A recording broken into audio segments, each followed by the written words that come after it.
Akkam jirtu fayyaa keessanii hordoftoota YouTube chaanaalii koo har'a waan ajaa'ibaa tokko isiniif qabadhee yookiin isinitti himuuf hin dhufe jechuudha. Waan dhoksaa waan ajaa'ibaa tokko innis maalidhaa? Viidiyoo amma ani haasaa jiru kana asirratti waan ani dubbachaa jiru kana shamarran bira darbaa. Dhiira qofa ilaallata, warra dhiiraa qofatu dhaggeeffachuu qaba. Shamarran bira darbaa. Warri dhiirota waan isin addatti asirratti isin gorsutu jira. Innis maalidhaa? Amala dhiiraa dubarri baay'ee jaalattu. Dhiirri tokko akkam yoo ta'e dubarri baay'ee jaalatti. Dhiirri sun dhiira akkam yoo ta'e dubarri sun bultii wajjin ijaarrattee haala gaariin jiraatti kan jedhudha kan waliin ilaallu. Kanaaf sirriitti na dhaggeeffadhaa jechuudha. Tokko dubartoonni uumama isaaniitiin dhiira jabaa isaanii ol ta'e barbaadu jechuudha. Kan isaan hoogganuu danda'u.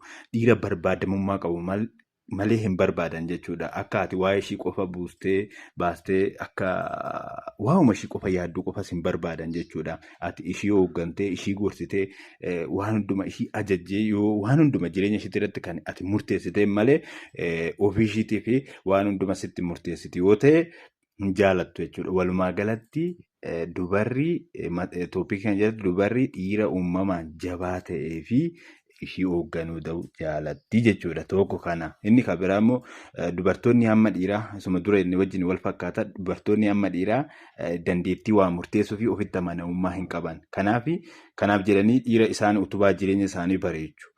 Kan isaaniif gadi laafu yookiin isaanii gadi ta'u akka filannootti hin barbaadan jechuudha.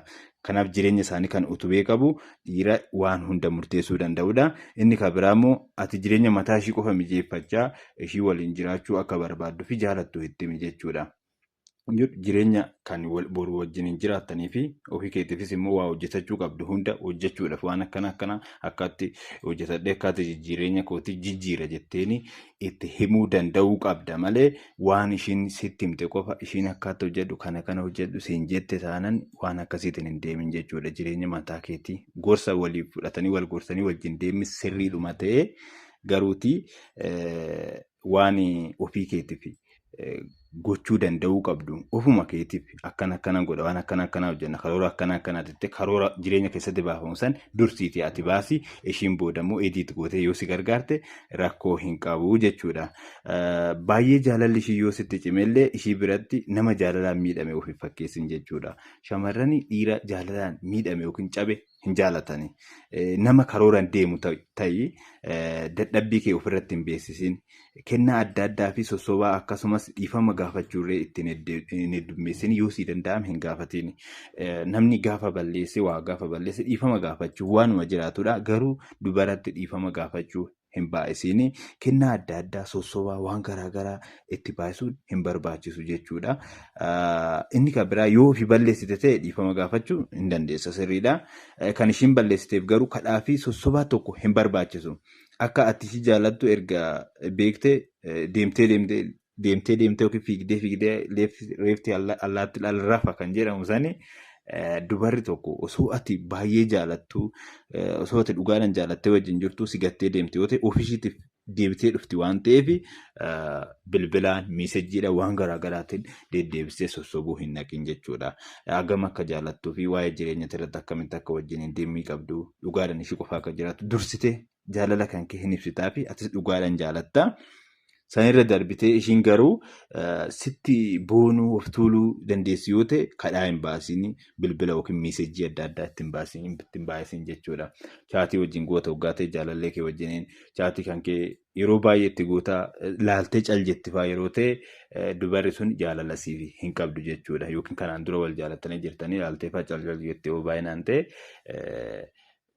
jaalalli ishii siif qabdu xiqqaachaa deema tuffii siif qabdii jechuudha. Kanaaf chaatii adda addaa itti baay'isuun dhattee sossobuun waan garaagaraa gochuun balleessa ishiin balleessiteef sossobuu danda'u hin qabdu jechuudha. Inni kan biraa inni kun qabxii ijooti. Amalli shamarranii amala adurree wajjiniin tokkodha. Yoo ati ariite si jalaa baqatti. Yoo ati gattee sokkite immoo si hordoftee dhufti.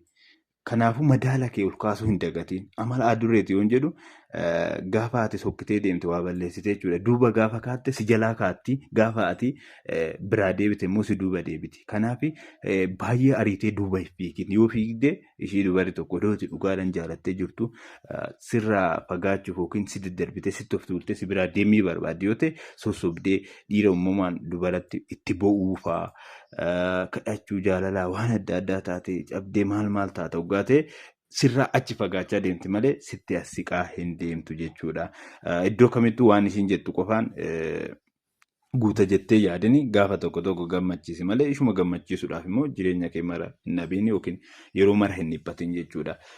Jaalala keessatti wal gammachiisuun baay'ee murteessaadha. Garuu ishuma qofa gammachiisuudhaaf jettee waa baay'ee dhiphatta hoggaate waa baay'ee taata hoggaate dubarri kan nama jireenya ofiitiin murteessu barbaaddi malee kanuma ishii qofas gammachiisaa oolu hin barbaaddu waan ta'eef waan kana gochuu danda'u hin qabdan jechuudha.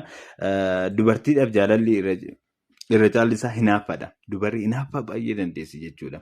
Kanaaf hawwii fi kajeelladhaan umurii ishii fixxi dubarri hinaaffaadhaan jechuudha. Kanaaf halkanii guyyaa hawwisiisii hinaafsisii yoo ishii dubartiin ansi malee yoo ishiin of tuulummaa minaamina sitti agarsiiste dubarri si malee hin jirtu carraa baay'ee akka qabdu ittimi nama biraa wajjiniin gaa'ela godhadhee bultii ijaarrachuu hin danda'a.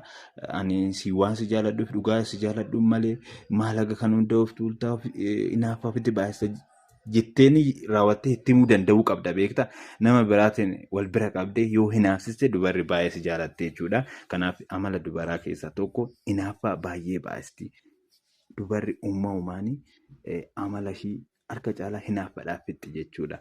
Kanaaf wanna kana dhiironni shamarran akkas hin jaalatuuf maal akka gochuu qabdanii gabaabseetoo isiniif hime jechuudha. Akkasii fayyaataa waan dogonkore yoo jiraadde irraa na of galchaadha. Warri shamarranii immoo kana dhageeffattanii natti mufattan yoo jiraattanis dhiifama isiniin jenna. Isinis akkamittiin shamarran dhiira jaalala qabsiisuu dandeessanii yookiin immoo dhiirri akka baay'ee isin jaalatu akkamittiin gochuu dandeessan kan jennu viidiyoo isiniif hojjenna. Itti dabalees immoo jaalalleewwan lamaan yookiin abbaa manaa fi haati manaa jaalalaan sirriitti waliin jaallamuudhaaf isaan lamaan maal gochuu qabu walirra isaan irratti maal hojjechuu qabu kan jedhu viidiyoo baay'ee kan isiniif hojjennu ta'a. Fayyaa ta'a nagaan tura.